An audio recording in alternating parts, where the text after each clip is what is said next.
کے لیے چلتے مسلم لیگ نون کے رہنما عطا تارڑ میڈیا سے گفتگو کر رہے ہیں۔ درج ہے کہ جو چیزیں جس طریقہ کار سے ہونی ہیں things ought to be done in a manner جو اس کے اندر لکھی گئی ہیں،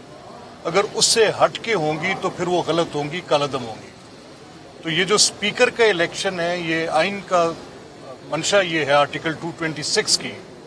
کہ یہ الیکشن سیکرٹ بیلٹ سے ہوں گے، اور اگر وہ سیکریسی کسی طرح سے بریچ ہوتی ہے تو یہ نہ صرف آرٹیکل 189 190 کی خلاف ورزی ہے، یہ آرٹیکل 226 جو کہ سیکرٹ بیلٹ ڈیمانڈ کرتا ہے، یہ اس کی بھی خلاف ورزی ہے۔ سو اس وقت جو مسئلہ اس وقت درپیش ہے جس وجہ سے ہم عدالت کے سامنے ہیں، وہ یہ ہے کہ یہ سیکرٹ بیلٹ، اس کی سیکریسی کو بریچ کرنا کانسٹیٹیوشنل مینڈیٹ کے خلاف ہے، اور پروونشل اسمبلی پنجاب کے اندر یہ جو الیکشنز ہوئے ہیں یہ ان کو کالعدم قرار دیا جانا چاہیے۔ دوسرا معاملہ جو بڑا امپورٹنٹ ہے وہ آپ کے سامنے ہے کہ آج تک یہ بحث رہی ہے کہ یہ سیکرٹ بیلٹ ہو یا کیسے ہو، تو پریزیڈنشل ریفرنس جو تھا، جب سینٹ کے الیکشنز کے موقع پہ وہ پریزیڈنشل ریفرنس ڈالا گیا تو اس میں یہ اصول طے کر دیا گیا تھا کہ اگر کل کلاں کسی موقع پر کوئی ایسی ایلیگیشن آتی ہے کہ کوئی ایسے ووٹس جن کے اندر کوئی میل پریکٹسز ہوئی ہیں اور سیکریسی بریچ ہو، یعنی سیکریسی کو سیکروسینکٹ جانا گیا، اس کو مقدم جانا گیا اور اس کو پہلے تحفظ دیا گیا، اور پھر یہ کہا گیا اس سوال کو ایڈریس کرتے ہوئے کہ اگر کوئی ایسی پریکٹسز ہوتی ہیں جو کہ قانون اور آئین کی نظر میں درست نہیں ہیں، جو اخلاقی طور پہ درست نہیں ہیں، تو ان کو جانچنے کے لیے کوئی پیمانہ جو ہے وہ ترتیب دیا جا سکتا ہے۔ تو اس اعتبار سے سپریم کورٹ پہلے واضح طور پہ کہہ چکی ہے، پریزیڈنشل الیکشن جو پریزیڈنشل ریفرنس تھا سینٹ الیکشنز کے ٹائم پہ، تب یہ اصول طے ہو چکا۔ تو it's a very simple ABC کیس، یہ الیکشنز غلط ہوئے ہیں، یہ کالعدم انشاءاللہ ہوں گے، اور اسی ایک نقطے پر کہ اس میں سیکریسی بھی وائلیٹ ہوئی ہے and many other articles of the constitution, ان سب کی دھجیاں بکھیری ہوئی۔ اب عمران خان صاحب کے نزدیک معاملہ کیا ہے کہ وہ بنیادی طور پہ اس وقت بینیفیشری ہیں اس ایک پوزیشن کے جو ایک غلط تشریح کی وجہ سے ہوئی، اور غلط تشریح بعض اوقات ہو جاتی ہے، things done in good intention also could be put wrong, لیکن یہ کبھی غلط تشریح دو مواقع پر ایک ہی شخص کو بینیفٹ دیں، یہ نہیں ہو سکتا۔ اب یا تو وہ بھی جو تشریح تھی پہلی، اس کا بھی فائدہ ملے تو تحریک انصاف کے لوگوں کو ملے، جب 25 ووٹ ڈال دیے جائیں پھر ان ڈلے ہوئے ووٹوں کو کینسل کرنا دنیا کی کسی جورسڈکشن میں، نہ صرف کہ پاکستان میں کسی آئین اور قانون کے مطابق یا کسی بھی جورسڈکشن میں، کاؤنٹڈ ووٹس کا جو ایک بڑی تاریخ ہے، ووٹس ایک عرصہ دراز کے بعد ہم اس نتیجے پر پہنچے ہیں، over the centuries of being casted votes. West کی آپ پریکٹسز دیکھ لیں، آپ انگلینڈ کی دیکھ لیں، اور ممالک کی دیکھ لیں، ان سب میں جو ووٹ ہے اس نے ایک سفر طے کیا ہے، اور ووٹ کی ایک انڈیپینڈنٹ کسی جگہ پر آپ اس کو اس طریقے سے ٹریٹ نہیں کر سکتے۔ ووٹ کی تو ایک اپنی ایک اہمیت ہے، اور اس اہمیت کا یہ تقاضا ہے کہ جو آپ اس کو جس طریقے سے اس نے یہ اس کو حاصل ہے، پروٹیکشنز حاصل ہیں، وہ رہنی چاہیے۔ سو نو بڈی ہیز دس رائٹ، نیدر دا ججز ہیز دس رائٹ، کہ وہ ججز آنریبل چاہے سپریم کورٹ کے ہوں چاہے ہائی کورٹ کے ہوں، کہ وہ ججز کو کاؤنٹ میں سے منہا کر دیں۔ اگر اس کی وجہ سے کوئی ناانصافی ایسی آتی ہے تو وہ دیٹ از سم تھنگ جو کہ ضرور دیکھنی چاہیے ان متعلقہ بینچز کو جن کے اندر یہ معاملات زیر غور تھے۔ یہ پھر اس کے بعد جب ایک پریکٹس آپ غلط کرتے ہیں تو پھر کئی پریکٹسز غلط ہوتی چلی جاتی ہیں۔ اب اگر وہی پریکٹس جو آپ نے عمران خان صاحب کے فیور کے لیے ہوئی اس میں ان کو فائدہ ہوا، اگر وہ خط کسی اور پولیٹیکل پارٹی کے ہیڈ سے آئے اس میں پھر اس کی تشریح اس طرح سے ہو کہ پہلی والی تشریح غلط تھی اور ان دونوں کا فائدہ کسی ایک صاحب کو ملتا ہو، اور پھر جو بھی پروونشل اسمبلی پنجاب میں الیکشنز ہوئے ہیں جس میں اتنی بلیٹنٹ وائلیشنز ہیں کہ سیکریسی ٹوٹل بریچ کر کے رکھتی ہے، تو ان حالات میں ہمارا یہ خیال ہے کہ یہ جو الیکشن ہے یہ کالعدم قرار دیا جائے گا۔ کورٹ کے سامنے معاملہ ہے، ہم نے اپنے دلائل رکھے ہیں، نوٹس ہو گئے ہیں، ایک آدھے دن کے اندر یہ معاملہ چلے۔ اب یہ جو فورن فنڈنگ کی بات ہے جو بھی عطا کر رہے تھے، دیکھیں یہ کل سے بحث کھول رہے ہیں ہمارے دوست جو تحریک انصاف میں ہیں کہ prohibited funds and foreign funds, تو یہ these are prohibited funds from foreign sources. یہ سمپل سی بات ہے، یہ کوئی لمبی راکٹ سائنس تو ہے نہیں۔ آپ یہ پروہیبٹڈ فنڈز ہیں جو آپ کے فورن سورسز سے ہیں، اب تو اسٹیبلشڈ ہو گیا کہ فورن نیشنلز تھے، ان کا آپ کے پاس آنا کیسے تھا۔ اور اب ایک اور سوال پیدا ہو، میں شوکت خانم کے ادارے کی عزت کرتا تھا کیونکہ وہ ایک اسٹیبلشڈ ادارہ تھا،